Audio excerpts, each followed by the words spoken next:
Olá, o Pauta Aberta trata hoje sobre os 10 anos da Lei Maria da Penha. Segundo dados do IPEA, o Instituto de Pesquisa Econômica Aplicada da USP, o Brasil passou de sétimo para quinto país que mais mata mulheres no mundo. A Lei Maria da Penha é reconhecida na ONU como uma das 3 melhores legislações no mundo no enfrentamento à violência contra as mulheres. Para falar sobre os 10 anos da Lei Maria da Penha, recebemos a doutora Valéria Scaranzi, promotora de Justiça do Estado de São Paulo e coordenadora geral da Comissão Permanente de Combate à Violência Doméstica e Familiar contra a Mulher. Seja bem-vinda, doutora Valéria. Muito obrigada pelo convite. É sempre uma grande oportunidade conversar sobre esse problema tão grave que é a violência e a morte das nossas mulheres. Um problema que atinge os nossos lares e as nossas famílias e toda a nossa sociedade. E como a Lei Maria da Penha surgiu no Brasil? Bom, a Lei Maria da Penha está completando uma década. Ela surgiu a partir de um caso concreto, por isso que ficou apelidada como Lei Maria da Penha. Está relacionada à história da Maria da Penha. Foi uma vítima de violência. Maria da Penha era farmacêutica e foi vítima de 2 tentativas de homicídio. Mas o marido, então, da Maria da Penha, foi condenado e só cumpriu 2 anos de pena. Graças à omissão do Brasil, do nosso Estado, o Brasil foi condenado na OEA, Organização dos Estados Americanos, a pagar uma indenização da Lei Maria da Penha e a adotar uma legislação efetiva de enfrentamento à violência contra as mulheres. Então surge essa lei que agora está fazendo aniversário. Então ela precisou recorrer a um órgão fora do Brasil. A um órgão internacional, a Comissão Interamericana. Para conseguir algum resultado.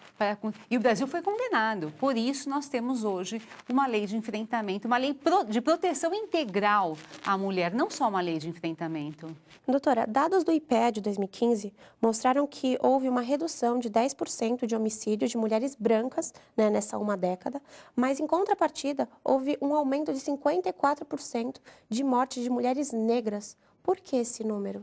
Esses números, né? Os documentos internacionais e os estudos falam em interseccionalidade. Se estudam vários fatores relacionados à violência: raça, cor, origem, condição social. No Brasil, é perigoso ser mulher, mas é ainda mais perigoso ser mulher negra. É ainda mais perigoso ser mulher trans. É ainda mais perigoso ser mulher que não tem acesso à educação, não tem acesso aos seus direitos. O que esses dados mostram é que essa disparidade, muitas vezes social, essa diferença de acesso aos direitos faz com que as mulheres morram mais. Então elas enfrentam também o preconceito, né? Que está aí, que vive há muito tempo na nossa sociedade. E quais são os fatores geradores da violência contra a mulher? Há inúmeros fatores que causam a violência contra a mulher. Aliás, essa é uma excelente pergunta. Há um engano geral de que a causa da violência está em fatores externos. O que se escuta no dia a dia, na conversa, na população é que a causa da violência é o álcool, que a causa da violência são as drogas, o desemprego, a condição social. Então, no fórum, nas audiências, nós escutamos o seguinte por parte das vítimas: ah, doutora, quando ele não bebe, ele é um homem bom. Ou então, ai, doutora, eu só fiz isso porque eu estou desempregado. Se você coloca a responsabilidade pela violência em fatores externos, como álcool, drogas e desemprego, você inocenta quem? O verdadeiro autor da violência. A causa da violência é um padrão comportamental que foi aprendido. Nenhum homem nasce violento. Ele se torna violento, ele aprende a ser violento. E aprende como? Principalmente pelo exemplo. A violência tem alguns fatores que a causam. Primeiro, o exemplo familiar. O padrão aprendido em casa e pelas pessoas próximas. Padrão cultural, padrão social. 70% dos homens que desrespeitam, praticam violência, humilham suas esposas, irmãs e mulheres, aprenderam dentro de casa. Então é por isso que muitas mulheres elas acabam voltando para os maridos, né? Por esses fatores externos, por acharem que é algo externo. Sim, a sociedade, todos nós, todas as pessoas, têm uma compreensão errada a respeito da violência. Só se percebe a gravidade da violência mesmo quando a mulher morre. Até então se minimiza. É briga de marido e mulher, briga de casal, ele deu um tapa nela, o casal se reconciliou, tá tudo bem. Há sempre a ideia de que o casal se reconciliou, então está tudo bem. A violência causa danos seríssimos para a mulher e para os filhos, que aprendem um padrão e perpetuam esse padrão, meninas e meninos. Mas essa minimização da violência decorre de uma incompreensão, principalmente. Por que a mulher retoma o relacionamento? Porque ela é vítima de violência, é resgatada pelos familiares, é resgatada pelas pessoas e ela retoma o relacionamento com o homem. Porque ela procura a delegacia e volta. Porque ele se arrepende e ela perdoa. Porque isso sempre acontece. Há explicações, inclusive biológicas, para esse chamado silêncio da vítima. Uma americana, na década de 70, chamada Lenore Walker, entrevistou 70 mulheres, 1.500 mulheres vítimas de violência. Descobriu o seguinte, que a violência acontece de uma forma cíclica. Envolve fases que se repetem. Primeiro, uma fase de tensão, instabilidade do relacionamento. A mulher sente medo. Percebe a alteração de voz, o olhar agressivo. Esse é o primeiro passo. É a primeira fase. Depois vem a explosão, o ato violento. E ela percebe que com a sua conduta, ela não conseguiu controlar o parceiro. Ela fez tudo o que ele pedia. Ela não saiu tarde, ela não usou o batom vermelho, ela não ligou para a mãe. Oi? Ela usou a roupa que ele queria. Usou a roupa que ele queria, ela fez cumpriu todas as regras que foram impostas. E mesmo assim veio a agressão. E a terceira fase, sabe qual é? Qual é a terceira? Sempre a fase de lua de mel. Que aí o homem se arrepende e muda o comportamento. Só que é uma mudança temporária. Porque a violência se repete, se repete, se repete. E quanto mais se repete essa violência, pior fica. Pior fica a intensidade e menor a possibilidade de reação. Os estudos apontam, inclusive, o seguinte, que a repetição da violência ativa no cérebro da mulher um mecanismo que inibe a reação. Então já é algo biológico. É algo biológico. Lenore Walker, ela relacionou esse estudo a uma pesquisa feita na década anterior com animais que eram submetidos a estímulo de dor e não conseguiam reagir. Então, ela descobriu que as mulheres que sofrem dor e sofrem violência psicológica, as várias formas de violência, não conseguem reagir. Por que uma mulher se retrata? Porque a violência a torna vulnerável. Ainda que ela trabalhe, ainda que ela seja independente, ainda que da porta para fora ela seja empoderada, como nós dizemos. Dentro de casa, ela pode ser vulnerável e ela pode morrer sem gritar por socorro. E uma mulher que é agredida dentro de casa pelo marido, ela vai à delegacia, né, de polícia para fazer a denúncia e depois o que acontece? Quando uma mulher vai à delegacia, ela deve noticiar, então, uma das formas de violência. Muito importante que se diga, violência não é só violência física.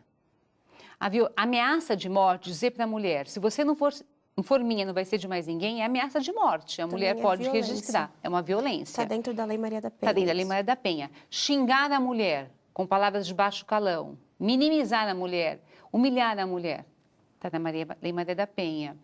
Violência patrimonial, quebrar objetos da mulher, humilhar, perseguir, a violência psicológica, são todas formas de violência que podem ser registradas. Então, não é só violência com marca.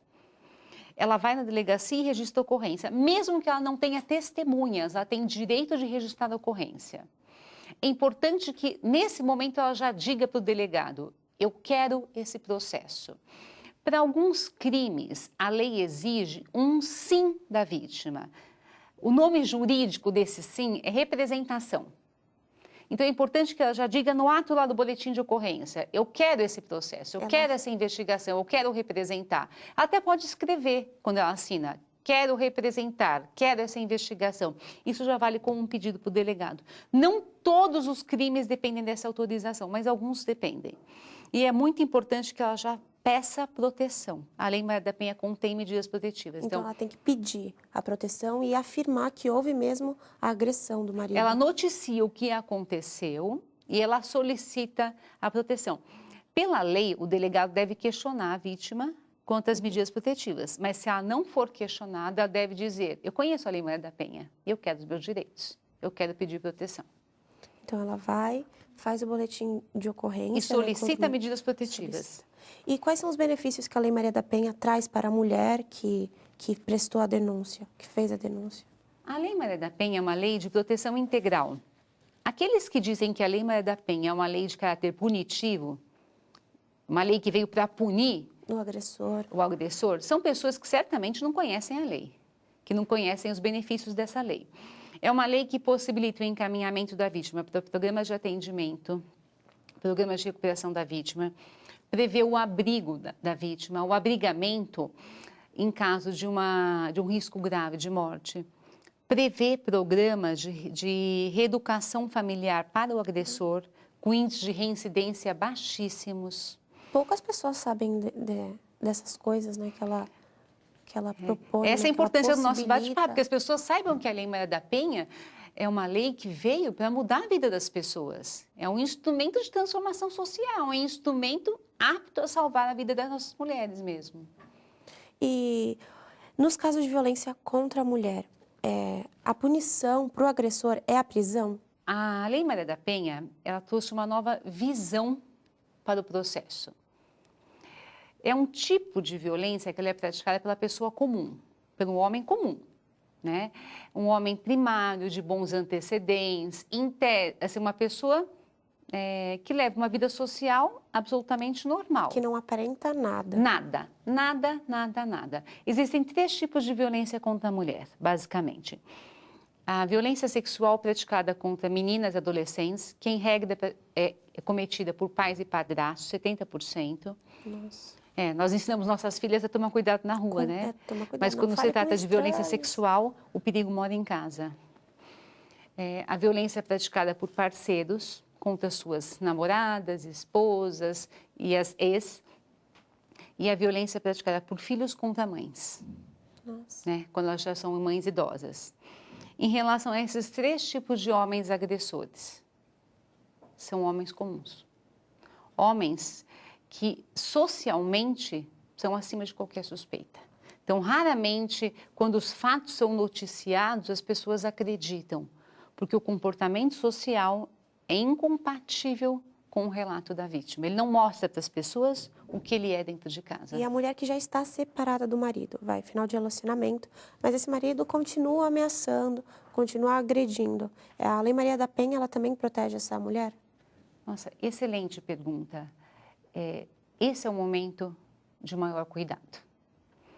Há uma noção falsa de que a separação resolve a questão.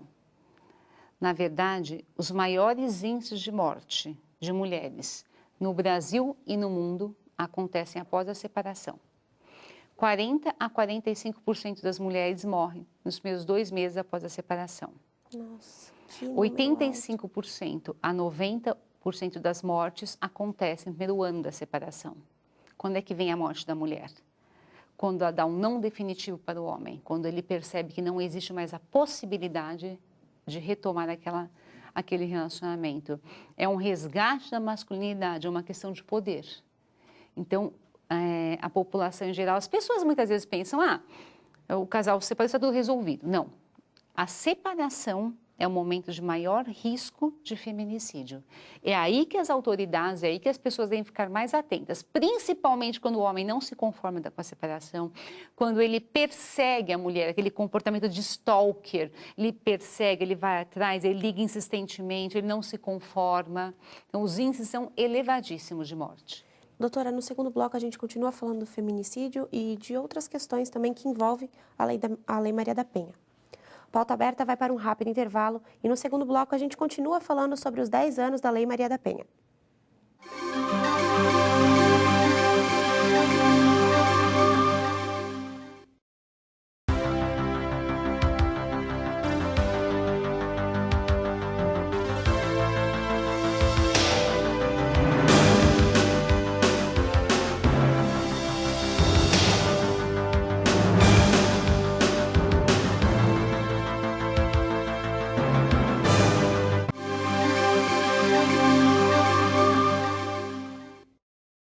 Pauta Aberta está de volta e hoje recebo a doutora Valéria Scaranzi para conversar sobre os 10 anos da Lei Maria da Penha. Doutora, a senhora lançou recentemente o livro que fala sobre a Lei Maria da Penha, né? E eu queria saber se ele é fruto do seu trabalho à frente da Comissão Permanente, né, de Combate à Violência Doméstica e Familiar contra a Mulher. Sim, esse livro ele é fruto de uma pesquisa muito ampla, eu fiquei vários anos pesquisando, e também fruto da minha experiência enquanto promotora de justiça. Eu trabalhei por 5 anos no Grupo de Enfrentamento à Violência contra a Mulher em São Paulo, numa vara específica, e também junto a essa coordenação nacional de enfrentamento à violência contra a mulher. Na verdade, é um conjunto de tudo, né? Da experiência como promotora, como professora, pesquisa. Então, foi o estudo e a prática unidos, né, que resultaram no livro. O resultado do seu trabalho. E a que público ele se destina? Ele é um livro com uma linguagem muito fácil, muito acessível. Eu tomei um cuidado para não usar o que nós no direito chamamos de juridiqueza, que é a linguagem muito formal. Então, uma linguagem muito acessível, e é um livro destinado a todas as pessoas que têm interesse nessa área. Então, sociólogos, psicólogos, estudantes de todas as áreas. Curiosos. Nesse livro há, por exemplo, tabelas com os tipos de infrações penais, modelo de representação, se a vítima quiser fazer um pedido, tabelas de legislação, tabelas de estatísticas. Então, e há também um material de várias áreas, não só do direito.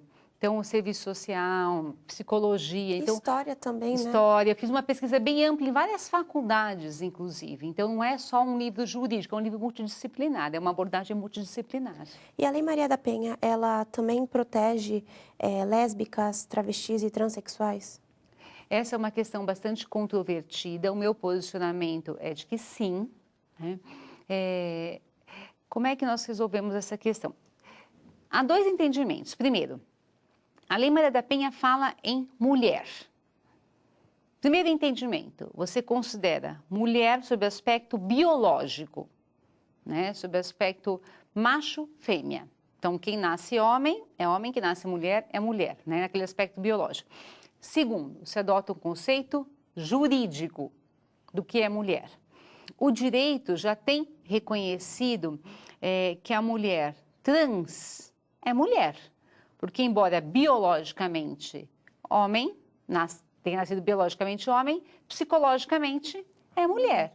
Então, não há como se reconhecer que para um âmbito a mulher trans é mulher e para outra mulher trans é homem. Fica uma incongruência dentro do direito. Nós já temos um caso em São Paulo de aplicação da Lei Maria da Penha para a mulher trans. Temos precedentes em outros estados como Goiás, Bahia, mas ainda é uma questão nova. É uma questão que esbarra em outra coisa, Sim. Outro problema que temos, né? Em relação às mulheres, numa relação homoafetiva, a própria Lei Maria da Penha expressamente diz que se aplica. Não há nenhum questionamento. O questionamento diz respeito às mulheres trans e às travestis. Recentemente, nós tivemos uma reunião nacional de promotores de justiça, com representações de todos os estados. Nós discutimos e votamos um enunciado que diz, pela aplicação da Lei Maria da Penha, às mulheres trans e aos travestis. Esse enunciado ainda vai ser submetido a uma aprovação do Conselho de Procuradores Gerais, foi aprovado por maioria, mas já é um passo, já representa o posicionamento da maioria dos promotores de justiça do país. Então, quem sabe um dia não foi votação unânime, mas foi maioria. E quais foram as melhorias nesses 10 anos da aplicabilidade da Lei Maria da Penha? A Lei Maria da Penha foi um marco, foi uma revolução no nosso país. Se nós pensarmos, há 10 anos atrás, por exemplo, a mulher não tinha muitos direitos. Não se pensava que a mulher fosse efetivamente igual ao homem. A mulher não era considerada igual ao homem no trabalho, para votar, na legislação. Documentos internacionais foram aceitos há uma década, basicamente. As piadinhas em relação às mulheres não eram consideradas ofensivas. Hoje as pessoas adquiriram tanta consciência que hoje as pessoas são capazes de se indignar. O maior ganho com a Lei Maria da Penha foi descortinar a violência, a reflexão, fazer com que as pessoas enxergassem essa violência que sempre existiu, mas que estava escondida, que era aceita e que era naturalizada. Além disso, pela primeira vez no nosso país, se falou em medida de proteção. Não existia medida protetiva no Brasil. Ordem de afastamento tinha só nos Estados Unidos e outros países da Europa. No Brasil não tinha. Então, introduziu um sistema de proteção no nosso país. Foi realmente um marco, um início de uma mudança. Está tudo bom? Não. Tem muito que melhorar, né? Tem muito que melhorar. E quais são as maiores dificuldades que a Lei Maria da Penha enfrenta, né? Eu acho que nós, que trabalhamos diariamente com o enfrentamento à violência contra a mulher, vivenciamos muitas dificuldades. Primeiro, um preconceito. Como se trabalhar no enfrentamento à violência contra a mulher não fosse uma questão tão relevante. Ah, sim. E fora, a questão da ausência de capacitação. Como nós já conversamos hoje, para se compreender a violência contra a mulher, não basta a Lei Maria da Penha. A Lei Maria da Penha, ela é só um instrumento, mas é um instrumento que só produz um bom efeito se a pessoa souber aplicar. E para saber aplicar, precisa saber enxergar esse instrumento, olhar diferente, mudar o chip, como nós mencionamos. É preciso pensar diferente, é preciso entender que a vulnerabilidade da mulher não está no dinheiro, não está no trabalho, que a vulnerabilidade, que a desigualdade, é uma desigualdade e vulnerabilidade secular, Que já vem de histórica. vários tempos. E que, por isso, ainda é necessário reafirmar direitos. Ainda há discriminação, ainda há silêncio, ainda há revitimização. Ainda as vítimas são questionadas quanto à sua roupa, quanto ao fato de que elas ingressaram na residência dos homens, quanto ao número de drinks que elas tomaram, quanto à sua postura. Quando se deveria perguntar, por exemplo, para um homem, por que ele estuprou? E não para uma mulher, porque ela ingressou no apartamento. E a doutora falou sobre a lei do feminicídio. E essa lei do feminicídio, ela caminha junto à Lei Maria da Penha?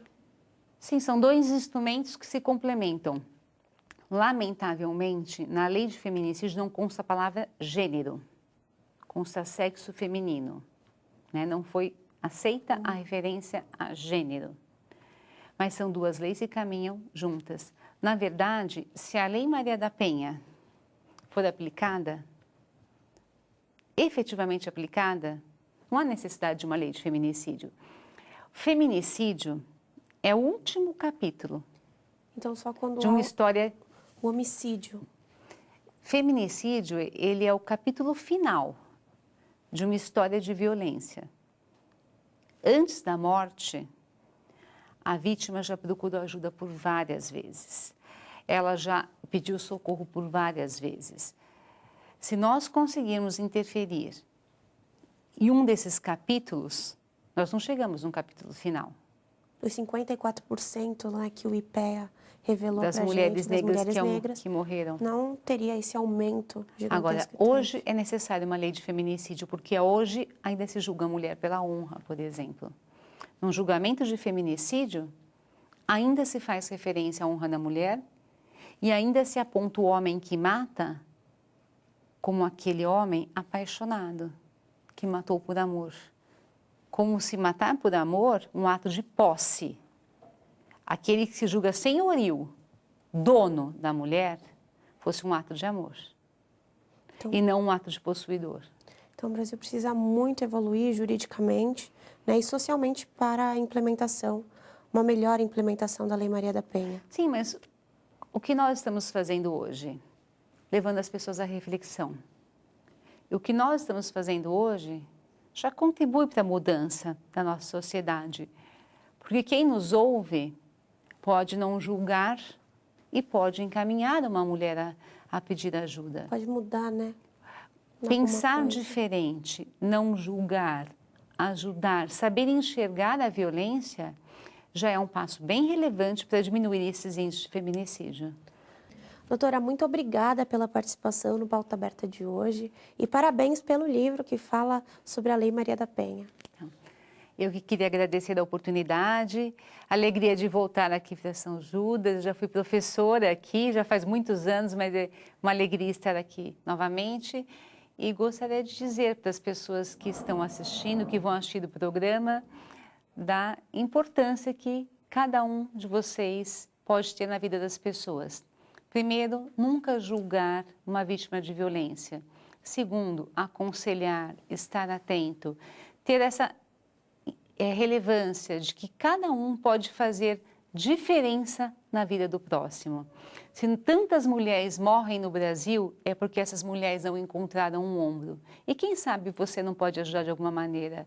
Afinal de contas, qual é a nossa função, né? No direito, na universidade? Não é ajudar as pessoas? Então, faça a diferença. Obrigada, doutora. Pauta Aberta de hoje falou sobre os 10 anos da Lei Maria da Penha, com a coordenadora nacional da COPEVID, doutora Valéria Scaranzi Fernandes. Se você quiser ficar ligado em tudo o que acontece aqui na TV São Judas ou rever esse programa, é só curtir o nosso Facebook. Lá tem toda a nossa programação. Tchau e até o próximo programa.